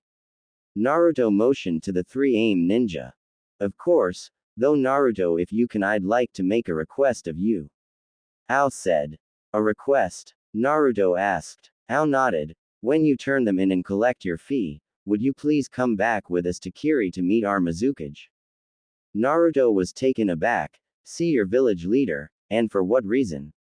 He crossed his arms. Just so she could properly thank you for helping Hotaru, she does value all her devoted ninja. Ao explained. I see, Naruto answered and thought, Kurama, should I go along with them? You probably should, unless you want to dishonor these two shinobi's act of standing down rather than attack you. Hell, you can fly off if they gang up on you anyway. Kurama replied. Right, he spoke, all right then, I'll join you. Then let us show you to the nearest bounty office. Chojuro offered. Arigato, Naruto said as the four walked with Hotaru walking closest to Naruto, making him blush. Man, this girl's cute, I wonder if she's single. Kid, you know it'd be hard for you to maintain a relationship seeing as how you are a banished ninja and are wandering to stay alive. Just a thought, Kurama. Naruto chuckled. In the nearest town, Naruto dropped Aoi and his two goons off at the nearest bounty office and collected his fee. I sure made a bundle off these three. If I knew bounty hunting was this profitable, I would have trained solely for this purpose in my ninja life, he said to himself. Hey, maybe the Akatsuki members have bigger bounties than this.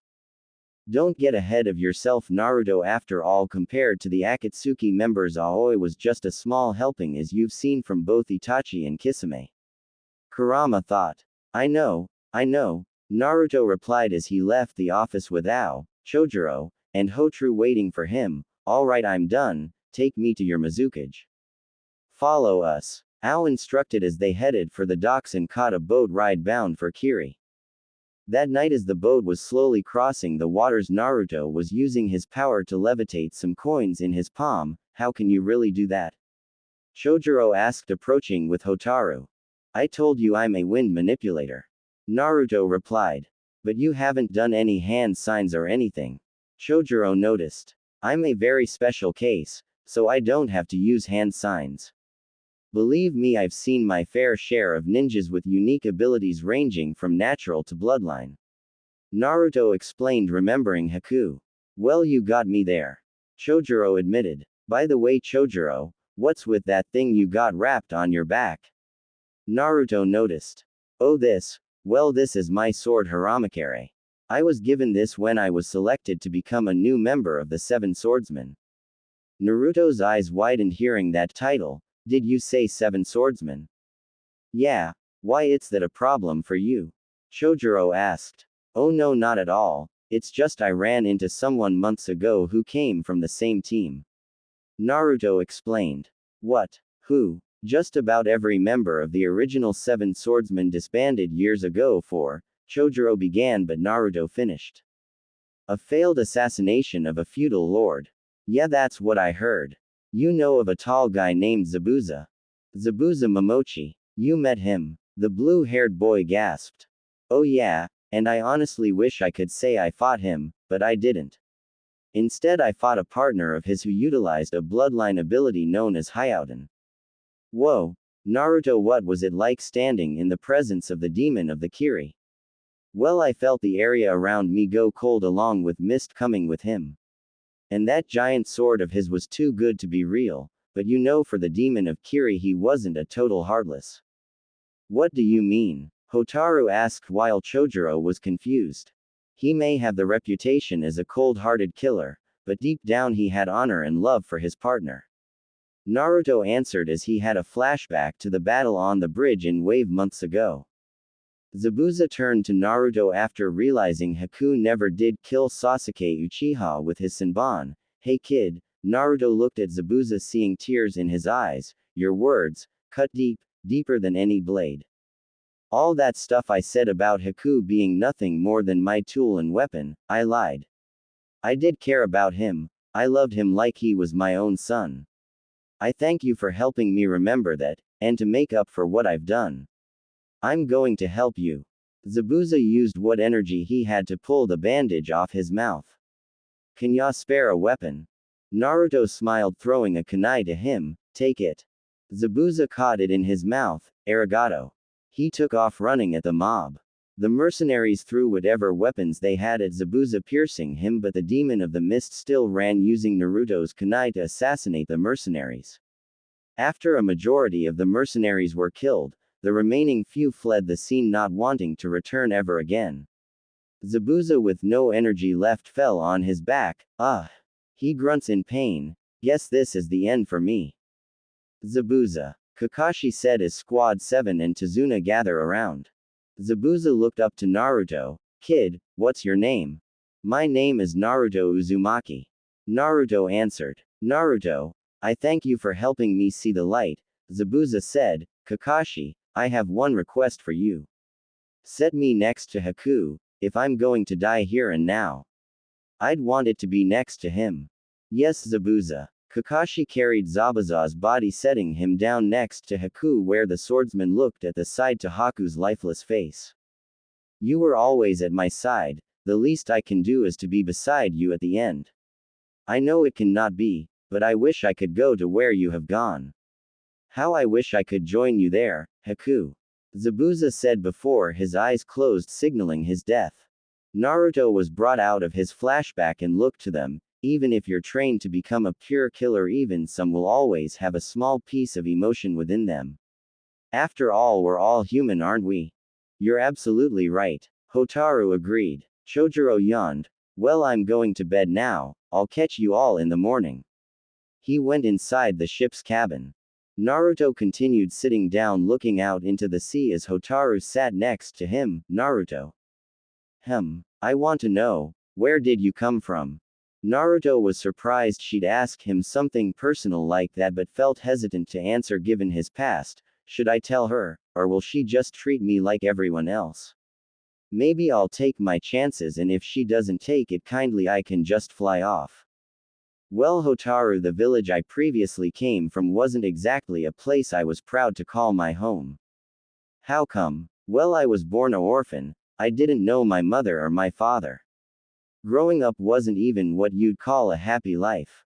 For reasons I never did understand, the villagers treated me like shit. Every day I'd receive beatings from villagers, charged for expired foods, even had my own apartment ransacked.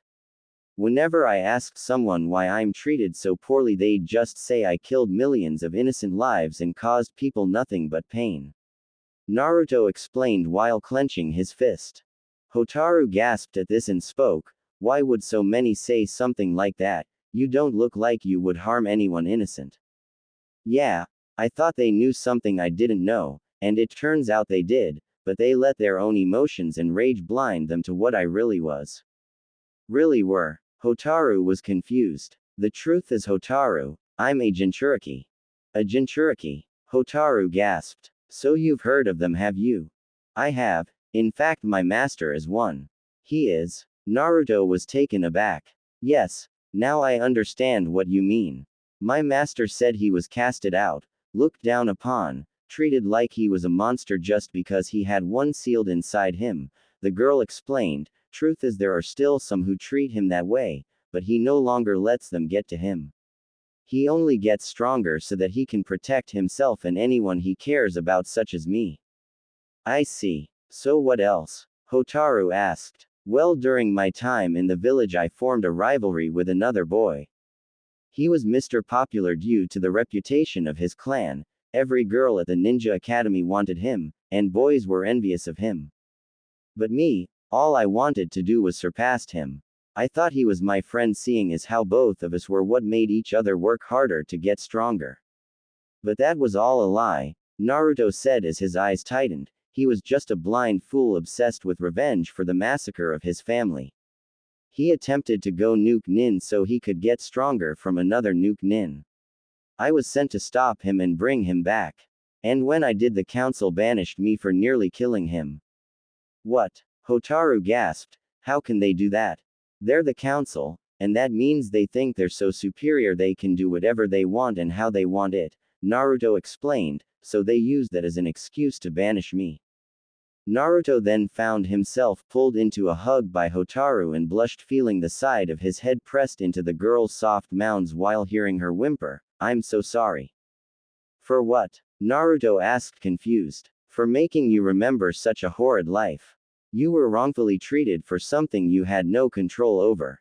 You didn't deserve to be treated like a plague. I'm so sorry. She hugged his head tighter, making him blush.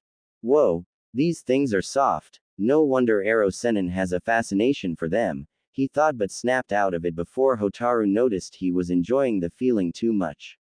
He got out of her hug and looked at her. Thanks Hotaru, but I'm okay really. In fact, being banished was about the greatest thing that ever happened to me. It's given me a chance to start a new life and such. Isn't there anybody you miss in your village? The girl asked. Yes, quite a lot of people, and they all treated me like a person. But not even them could keep me from getting banished. But I'll always remember them, because the greatest friends are the ones you'll never forget. Hotaru smiled and leaned her head into his shoulder. I couldn't agree more with you, Naruto. Soon the two had fallen asleep and Ao popped out from the ship's cabin and saw Naruto and Hotaru sitting against one of the masts with Hotaru leaning her head into Naruto's shoulder. The man smiled at how peaceful they looked before grabbing a spare blanket and covered them up. Mai-sama would love to see this, he said as he went back to the cabin to sleep. When morning came, Naruto and Hotaru woke up and noticed they entered a blanket of fog. Hey, what's going on? Naruto asked as he got up. Hotaru stood up. We made it. Made it? Naruto asked. Yes. Welcome to Kiri, Naruto. Ao said as he and Chojuro approached. Naruto looked and saw a village coming into clear. Wow, so this is really Kiri. It certainly lives up to its reputation as a village hidden in mist, he said, almost unable to see anything. That's the way the climate is around our village every year, Ao explained. Soon after the boat docked, the three ninja led Naruto through the village heading for the administration building.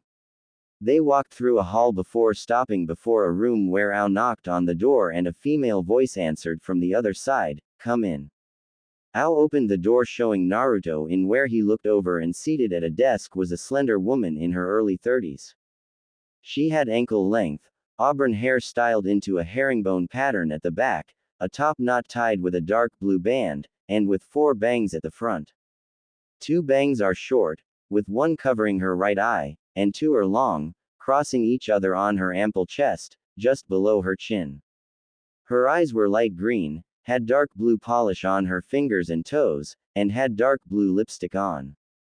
She wore a long-sleeved dark blue dress that falls just below the knees, was closed at the front with a zip, and is kept open on the front right side from the waist down.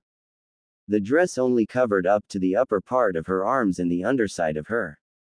Underneath, she wore a mesh shirt that covered more of her upper body than her dress, but stopped short of covering her shoulders and still leaves a sizable cleavage. She also wore shorts in the same color as her dress, and underneath those were mesh leggings reaching down over her knees. Around her waist, she wore a belt with a pouch attached to the back on the left, high-heeled sandals and shin guards reaching up over her knees. Naruto looked lost for words, staring at the beautiful woman that was before him. Did Tsunade-Basen have a sister and never told me? Naruto thought to himself. Mai-sama, Chojuro and I have returned from our reconnaissance mission, Ao explained to the woman. Good work to all 3 of you, the woman answered as Ao continued. Though we did run into a bit of trouble, mainly Hotaru, he muttered under his breath while Hotaru scowled. I see. The woman crossed her arms. Hotaru was attacked by 3 ninja from AIM until our friend here helped her, Chojuro explained, revealing Naruto. Mai, upon seeing their guest, blushed. Oh my, she walked over to him, and who is this piece of handsome? She smiled, making Naruto blush, but he had to keep cool. Naruto Mizukage-sama. Naruto sweat with excitement. Naruto. What a beautiful name, she said, making him laugh nervously. Ahem. Naruto, I present to you the Godime Mizukage of Kiri Mai Terumi. Ao introduced him. An honor, ma'am. Naruto bowed his head. No need to be formal now, but how did you manage to help Hotaru against 3 ninja? She asked. Chojuro answered. Apparently he has some kind of special wind manipulating power that enabled him to defeat them before they could land a blow on him. Mai looked curious about this and turned to Hotaru. Is this true? Yes. I didn't believe it until I saw it with my own eyes, Mai-sama, she answered. Mai turned to Naruto. For what reason did you decide to help Hotaru? For one thing, I could tell she wouldn't have stood a chance against the 3 who cornered her, and second, it's because I felt like it. What village do you come from? Mei continued questioning. None. I'm a traveling ninja with no specific loyalties to any village or nation leader. Naruto answered. Well, every ninja had to start somewhere, or are you a nuke nin yourself? Mei questioned suspiciously. No, I'm a banished ninja. Banished? Mei asked until the door opened and entering was a tall, thin young man with pale golden eyes and brown hair that reached to his shoulders. His side parting let a large portion of his bangs cover the left side of his face. He wore a long, light blue kimono adorned with a small emblem of 3 bubbles on the back, and a pair of black pants underneath, with an orange sash. The kimono hung loose, exposing his chest. In it was a bamboo jug and a pipe. Oh, sorry to intrude, Mizukage-sama. I didn't know you were having a meeting. The man said until Hotaru spoke. Utakata-sama. Oh, Hotaru, you're back. I didn't expect you back for another few days. He replied. You'd wish. She replied. Naruto looked at the man who noticed him as well.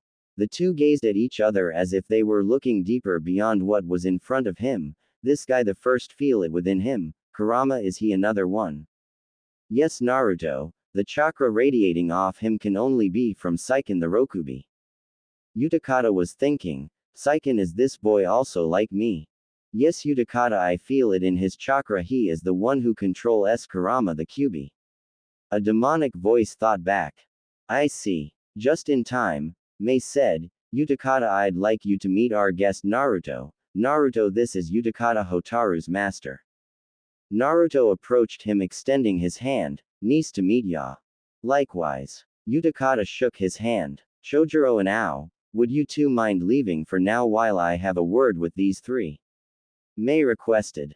Of course, Mizukage-sama. Chojuro replied. But if you want my lady, I could wait outside. And Ao began only to come face to face with Mei, who was giving him a sweet smile while deeply Ao could sense malice vibes. I said you are dismissed, Ao. Ao started sweating bullets, nodded. Yes, milady. He said and left the room with Chojuro. Naruto thought, wow, she can be scary like Ba-san. With only Mei, Naruto, Hotaru, and Utakata in the room, Mei spoke. Now then, for starters, Naruto, your last name wouldn't happen to be Uzumaki, would it? Naruto was surprised. How does she know my last name? Kurama, what do I do? What you always do, what comes natural? Well, as a matter of fact, yes. He admitted. Mei smiled. I should have figured as much. But how do you know that last name? Naruto asked, confused. Because I was once friends with an Uzumaki. Her name was Kushina. The Mizukage answered, making Naruto more surprised. You knew my mom. Hotaru and Utakata turned to Naruto, surprised at his shock. Mom? They asked. Mei looked serious and relieved. So it's true, Kushina did have a child named Naruto. I'm lost here. How do you know my mom? Naruto asked, wanting answers. Well, Naruto, Kushina and I were close when we were children. You might even say we were like sisters. Mei explained. But how can that be? Mom came from Uzushio. And we originally had ties with Uzushio. Mei continued. In fact, my father was made a representative of here and would take me along with him to Uzushio, where I'd play with Kushina. Boy, was she a mischievous one, always getting into trouble. But deep down she was a caring person. That I can believe, Naruto admitted. But years ago Kushina was brought to Konoha when Uzushio was destroyed. I had wanted to visit her and her new lover Minato Namikaze, but during the reign of our Yondaime Mizukage Yagura, who ended our ties with any village there was, hence I hadn't seen Kushina since then, only through letters. In fact, I received a letter about what happened to her and Minato 13 years ago and that their child was alive. That was you, Naruto. Mei explained. Minato Namikaze? Utakata asked. But that's the late Yondaime Hokage of Konoha. Naruto's the child of a Hokage. Hotaru gasped. Yes, it's true, Konoha was my former home. Naruto answered. Former home? Mei asked. Yes, I'm banished. Naruto explained. Banished, but why? Sit down and I'll explain everything. Naruto began as he told the three the full story about his birth, upbringing, the Ninja Academy, Squad 7, all the way up to Naruto's banishment, leaving out about the object he found underground, and that's it. I don't believe it. Hotaru gasped, seeing everything clearer since she also heard about the Uchiha massacre. I can't believe the council would favor someone willing to go traitor over you. Mei was outraged. That's the way the council is, they hate Jinchuriki or anyone that's not of their village. Naruto explained. I know exactly how you feel, Naruto. Utakata said. Yes, Hotaru did say her master was also a Jinchuriki. You hold the Rokubi, right? I do, just as you hold the Kyubi, correct? That's right, so I suppose you had the same life as I did? Naruto asked. More or less, Utakata answered. Then perhaps it's best if our tenants met again. Naruto said, extending his hand. Utakata, not sure how this would work, took Naruto's hand, and suddenly they found themselves in a conjoint plane with Kurama behind Naruto and a giant slug with 6 tails behind Utakata. Whoa, so that's the Kyubi, or Kurama. Utakata said. Correct. Well, Saiken, you're looking very well for a slug. Kurama joked. Right back at you, Kurama. Once again you're transferred to another Uzumaki, huh? The slug asked. Well, my last 2 have been women, so it's nice to have a male host this time. Kurama replied. Naruto, have you met any other Jinchuriki besides me? Utakata asked. Actually, I have. His name's Gaara and he lives in Suna. Naruto answered. Suna? Then you must be talking about Shukaku. Saiken said. Yup. At first he was wild and out of control, but I gave him a little bit of my own kind of therapy and now we're friends. Naruto explained. Yes, I agree, it's important for Jinchuriki to stick together, especially now of all times. Kurama added. How so? Utakata asked. This is something the Mizukage should know as well. Naruto said as they ended their link and found themselves back in the office. What just happened with you two? You both weren't moving for 15 minutes. Hotaru said. Just having a private conversation, but now I feel there's something you should know that concerns Utakata's safety. Naruto said. Safety? Mei asked. Yes. Has anyone ever heard of the Akatsuki organization? Mei looked down in guilt. Yes, as a matter of fact we do, because the truth is we believe Kiri was the start of this organization. What's the Akatsuki? Hotaru asked. Naruto answered. The Akatsuki is an organization composed of Nuke Nin with one goal in mind, to collect the 9 Biju. I've only met 2 of them and they were a dangerous pair. Itachi Uchiha and Kisame Hoshigaki. Mei looked shocked. So that's what Kisami's been doing all these years. You said Kiri was the start of the organization, but how? Naruto asked. Years ago, during the reign of our Yondaime Mizukage, rumor had it Yagura was being manipulated by another force into starting the turmoil that led to bloodline slaughter. We believe the one who was manipulating him was the one who leads the Akatsuki, though we're still not sure. Mei explained. This calls for more looking into. I may be unable to go back to Konoha, but I can still keep in touch with Tsunade Basen and Ero Sennin. He said to himself. Naruto, you've obviously had a long day, why don't you go and relax in our hot spring? Utakata, show him the way. Mei ordered. Yes, ma'am, he said as the 2 walked out of the office. Hey Naruto, thanks for what you did for Hotaru. No problem, she said. How much of a jerk I am? He asked. No, just nothing but respect. The redhead replied. That's surprising. I may not have a problem training her, but sometimes it can be tiring. Utakata explained. Can't say I know the feeling since I never trained anyone, but hey, if she's able to say such nice things about you, then you must be doing something right. Thanks, the slug Jinchuriki replied as they stopped by an onsen. Well, this is it, hope you enjoy it. You're not gonna join me, Utakata? Sorry, but I still got stuff to do. Well, check ya later. Utakata walked off. Oh well, more space for me, Naruto said as he got undressed and entered the onsen, waist wrapped in a towel, and sat with his arms on the ledge with a towel on his forehead, just like the hot springs back home. Suddenly he heard the door slide open. Guess some of the others. He turned and gawked upon seeing Mei and Hotaru standing before him with their bodies wrapped in towels. I see you've gotten comfortable, Naruto. Mei smiled. What are you two doing here? Naruto gasped as he covered his nose for fear of nose bleeding. We've come for a bath as well. With me here? Naruto asked. This is a mixed onsen, Naruto. Mei assured him. Well, that's a relief. If Ero Sennin knew what I'd be doing, he'd be so envious of my luck. Naruto said. Who's Ero Sennin? Hotaru asked. You must be talking about Jiraiya of the Sannin. Mei said. Yup.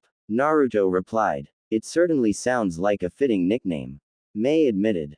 And it drives him nuts. Naruto snickered as the girls got into the bath sitting across from him. Then is Tsunade of the Sannin really your grandma? Hotaru asked. No, I just like calling her that. I have nicknames for certain mentors I consider the closest. He replied. Speaking of family, I notice you have your mother's face but you have your father's eyes. Mei noticed. Well, I used to have his hair as well, until I dyed it red like my mom's. Partly so it'll be harder for certain people to not recognize me, Naruto said and looked at Hotaru. So Hotaru, just how did you come to be Utakata's student?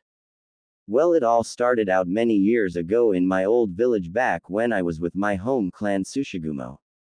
She began as Mei continued. The Tsushigumo clan had in fact a link with Konoha at the time. A link? What kind? During the Third Shinobi War, the Tsushigumo clan made a pact with the Sandaime Hokage.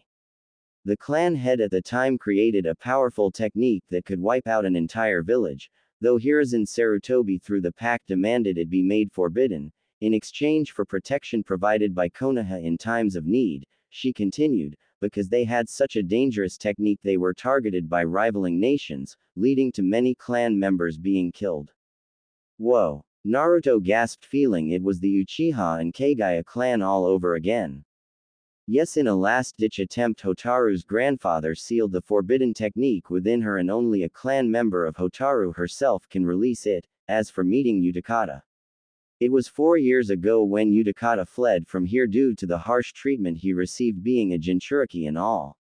By a bit of luck the two stumbled upon each other. Mei said as Hotaru continued.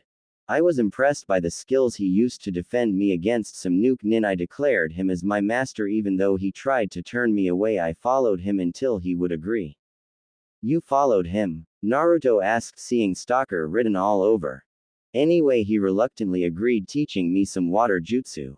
It was later then 2 years later we were founded and brought back to Kiri where Mei-sama here.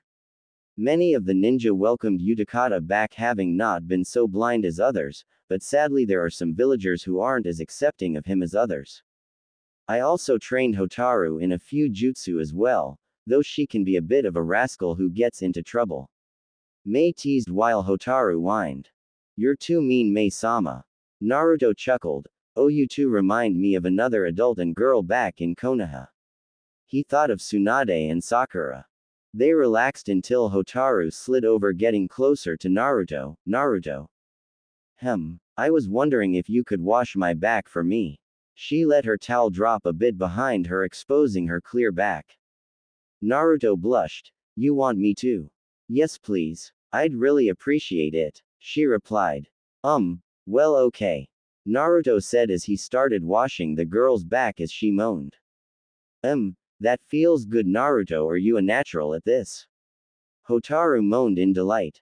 Actually no, this is my first time doing this. Naruto admitted. First time? That's unfortunate. I'd think someone as handsome as you would do this for all the girls. Yeah, well, standing in the shadow of Sasuke made just about every girl in the village look right past me. What a shame, Hotaru said as she continued to enjoy her backwash. Naruto, I was wondering how would you like to live in Kiri with us? Mei offered. What? Naruto asked. Well, seeing as how you're no longer welcomed in Konoha, you deserve a new home. Mei explained. Naruto smiled. Thanks for the offer, Mei-sama, but I have to decline. Oh, and why's that? Mei asked, confused while Hotaru looked disappointed. Because as of now being around me isn't safe for the moment.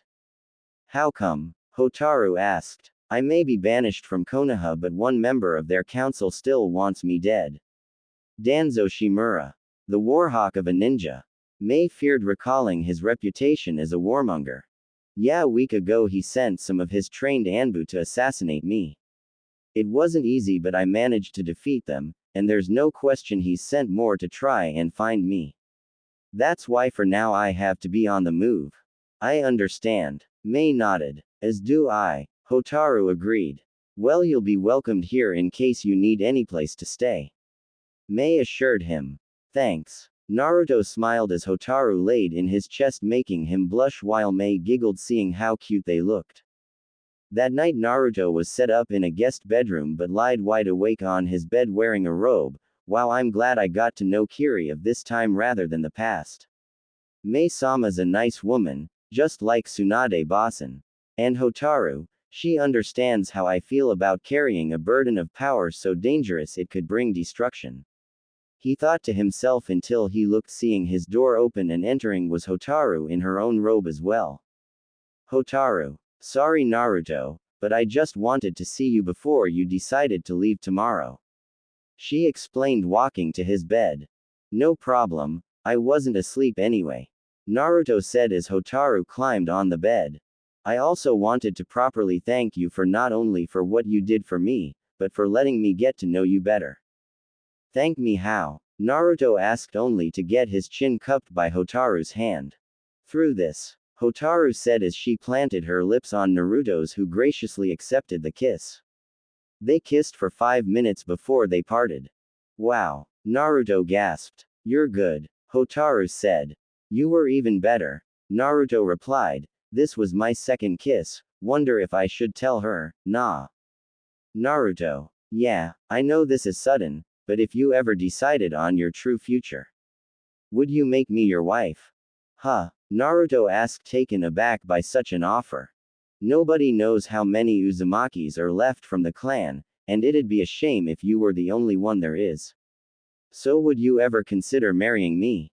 I would make the best wife I could be, and help start a new generation to the Uzumaki clan. Hotaru, I'm touched you'd say that, but you know being the last male of a near-extinct clan entitles me to take up more than one bride. And I'd like to try it, at least make an attempt to. I understand if you ever find others who'd be willing to help restore your clan, I would be accepting of that. Good, and who knows, I may end up taking your offer into consideration. After all, I'm really starting to like you and we both have a lot in common. He noted. I know, we both carry burdens placed upon us by our families, and I know we could help each other overcome those burdens. Hotaru said. Agreed, so I may be leaving tomorrow, but I will come back and visit sometime. And when I find a perfy